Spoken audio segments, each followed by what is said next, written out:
Ning Lee has Rug Aggro.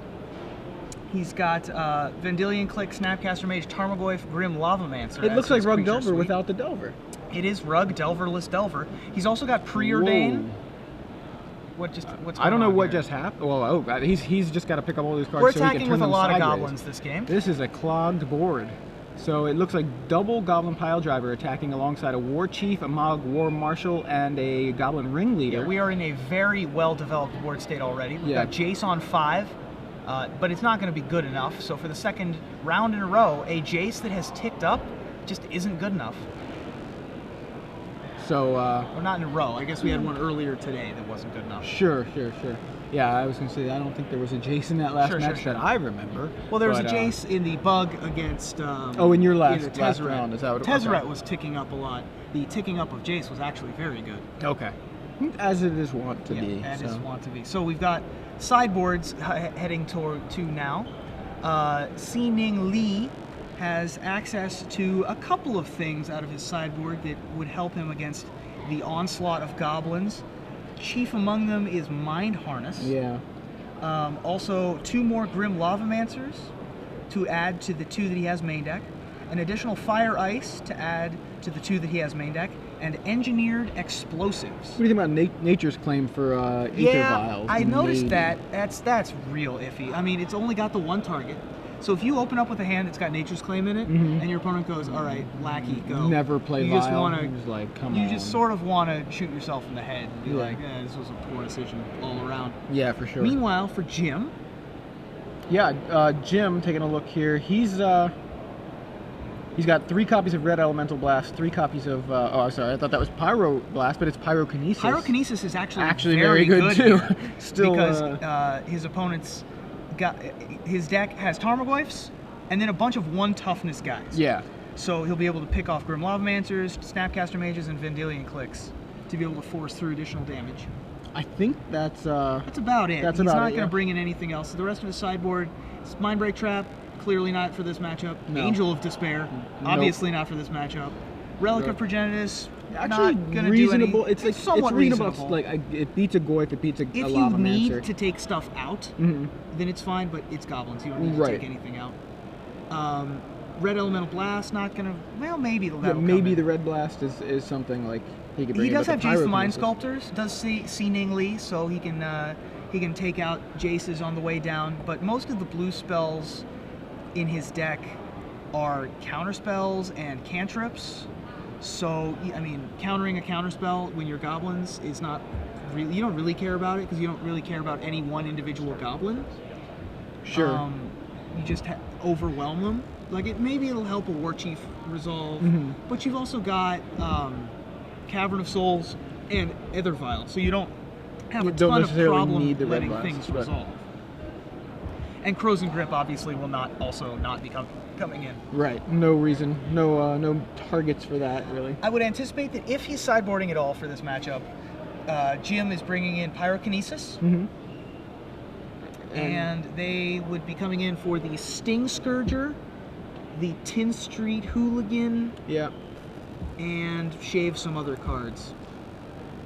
Whereas what do you think of the Prospector? The Prospector? Well, the Prospector allows for some very important, like, you get to string Prospector things together. Like, it makes your War Marshals absolutely bonkers. It's just one of those cards that doesn't feel that important. It doesn't feel that important, but it gives you these really explosive draws that let you power out the Siege Gang Commander when you don't have a Lackey or a Aether Vial. It does things that no other card can in this deck. So Jim's going to lead with Aether Vial off of Rishadan Port, but that is going to get Force of Will. And Lee for the turn now has Tarmogoyf, turn 2. And it's a 2/3 with Aether Vial as the artifact. Not something that Tarmogoyf typically chews on as its snack, but you know what? It'll work. It'll work. And now it's a 3/4. Yeah. We've grown to Nivmagus Elemental with a couple counters on its size. We can tangle with a Rock's War Monk and not die. Also a Steel Golem. Also a Steel Golem. So he did bring in the relics. Yeah. And he's going to use it right now. He's going to use it to keep... Oh, I'm sorry. He's just keeping Lee's graveyard empty. Now, it's possible he thinks that C has Nimble Mongoose, for example. Sure. It also shrinks the Tarmogoyf. Right. There's the Goyf. It is now 2/3. Yep, there's the 2/3. It's a Kurdape now. Yeah. But I mean, that's big, actually. Just having the relic, and I feel like the first person I saw using that was Reed Duke in his Land Tax Miracles list, and I tried it against Rug Delver list, and it feels so good. You're just like empty, empty, empty, empty, and you know, Nimble Mongoose is laughable. Yep. And whenever you need a draw, it lets you draw on your opponent's turn for the Terminus. Yeah, for the Miracles, it's incredible. I mean, it's fine here too. It's still gonna shrink C's guys. Cavern of Souls is going to name Goblin, I would imagine. Yeah, I would think so. And he's got a Mog War Marshal. Gets a recruit. Join the club, sir.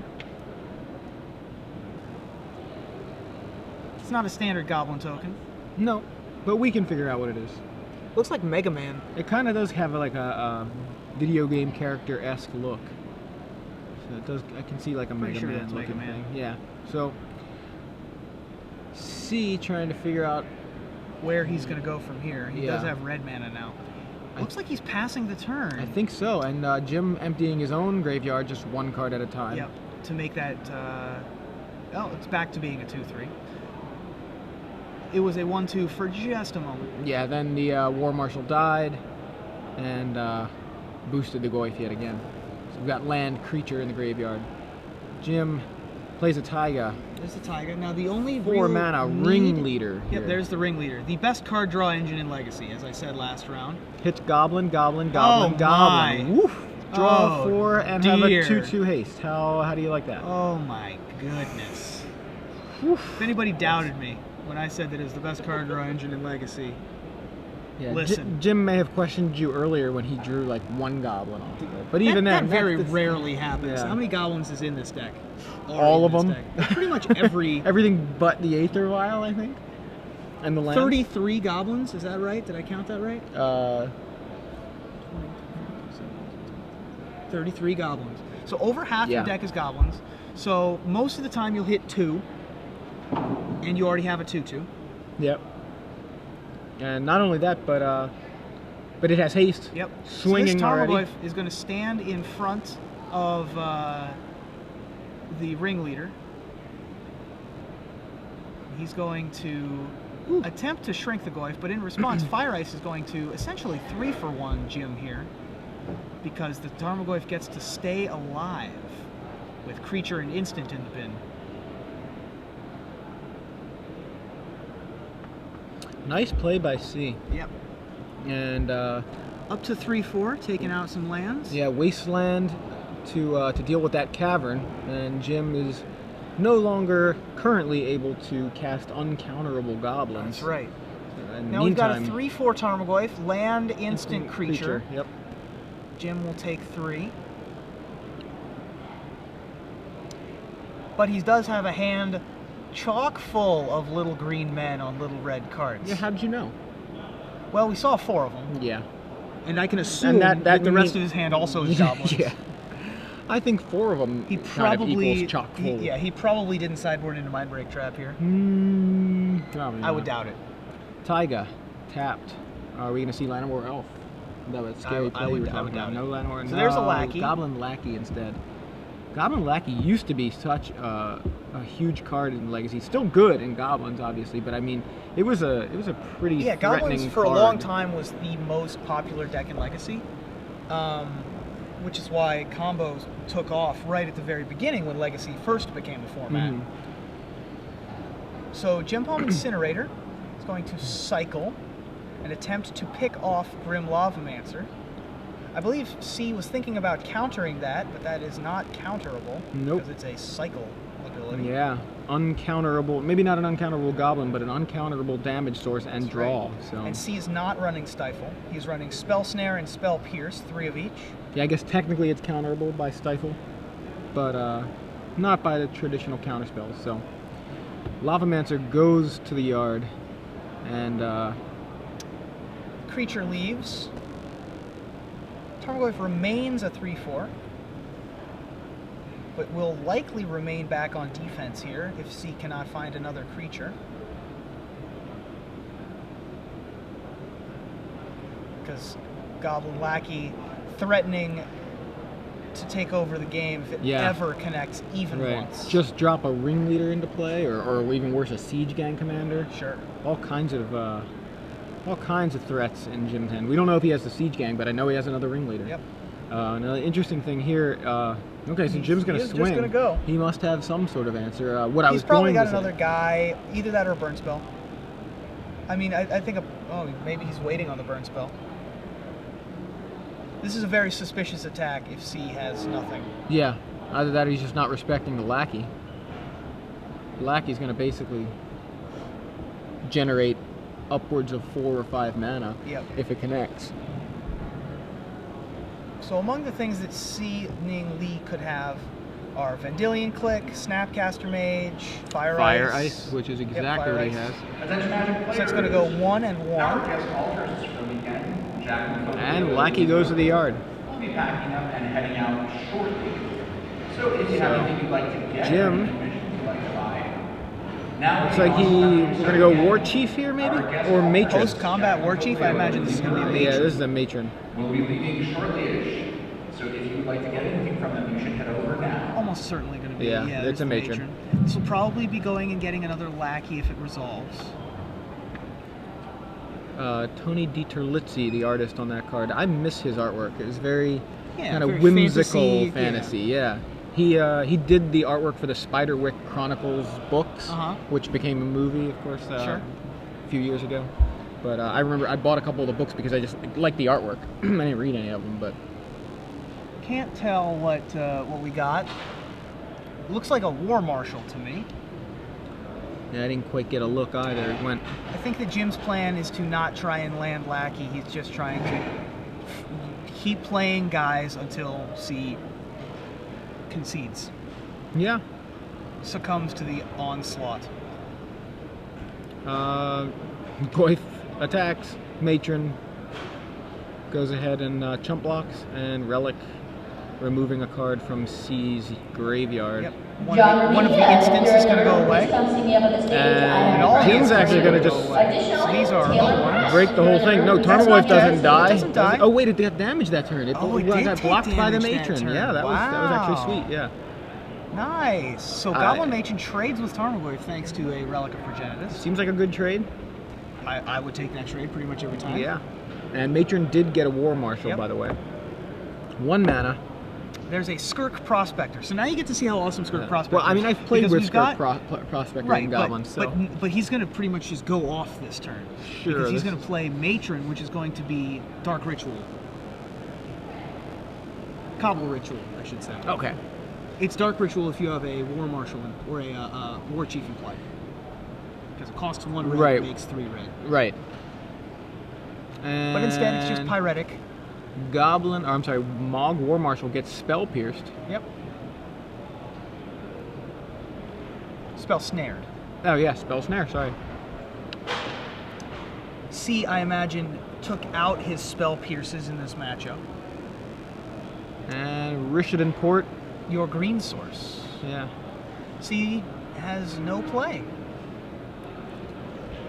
Jim using the mana denial available to him in Goblins. Goblins just has so many ways to attack you. It can attack your mana. It can attack your counter spells. If you're leaning too heavily on your mana, it takes it out from under you. If you're leaning too heavily on your counter spells, takes them out from under you. And then it can just apply so much pressure. Yeah, and it's kind of an appealing deck. It's just because not a lot of decks do what Goblins can do. At least not in the consistent way that Goblins can do it. It's a mono-color deck. You know, for the most part. I know some people kind of splash here and there, but mostly it's just a red deck. So there we have War Chief. Swinging in with haste. A couple of Onslaught block favorites. Yes, I definitely played with both of those in Onslaught block era standard. Once again, Rishadan Port is going to tap down the green source. Yeah. Preordain from Seeing Lee. Haven't seen that one in a little while. Oh yeah. He's running Preordain over Ponder, which is interesting. I'm not sure what the argument either way is. I know that Ponder allows you to see 1 more card, lets you look at 4 cards, whereas Preordain only lets you look at 3. And we got a Grim Lavamancer from C. Although he's not running Delver, so Ponder's not nearly as important. Not as good, yeah. Not as effective, or not as synergistic, I think, with the rest of the deck.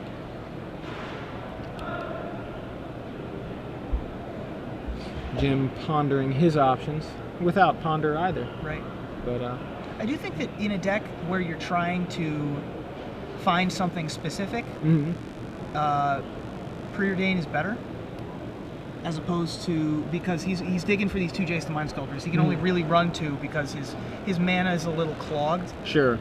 He's only got so much mana to go around, and he's got Snapcaster Mage, Grim Lavamancer, Jace the Mind Sculptor holding up all of his mana, and so he can dig deeper. And he just doesn't need to stack his library for Delver, which I think is the most important thing. Right.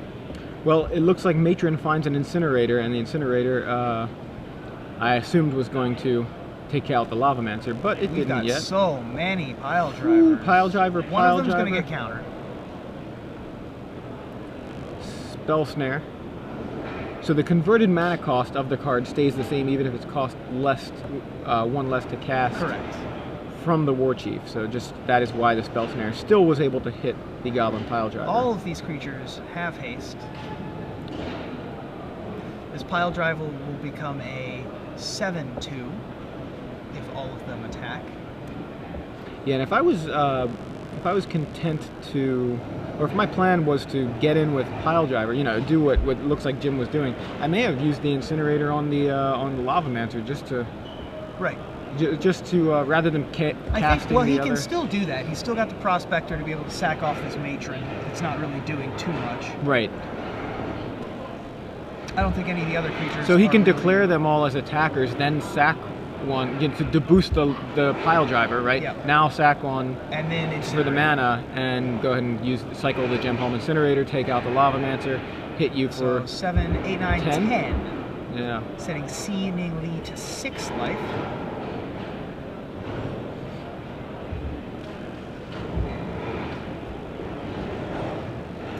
C draws and does not find the droids he's looking for.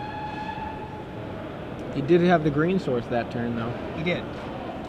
Did not make use of it. See a bundle of goblins in Jim's hand, along with an Aether Vial. But otherwise, it's just a bunch of goblins. Just a bunch of goblins. I think that... War Chief number 2. Got War Chief number 2. Matron for free. Not for free, but for red. Close to free. As close to free as you're going to get. I imagine Siege Gang, maybe? No, this is going to go get... Yeah. C says, forget it. I see what's happening here. I see what's going on. So Jim Davis's pile of guys. Yeah. Takes down seemingly's Rug Aggro list. Pile of dudes. 2 games to 0. So Jim Davis is going to move on to the top 8. Excellent. Yeah, I know he was playing for top 8 yesterday with that Black-Red Zombies list, and did not make the cut. He did not make the cut. You know where he ended up? Top 16 I still? believe he top 16, yes. Okay. He had one of the more interesting plays yesterday, which was he just figured out that he couldn't die from 10. His opponent could put him to 1 or 2 about 4 different ways. Right, this is the match that you and I were doing. This is the one we were doing yesterday, but he just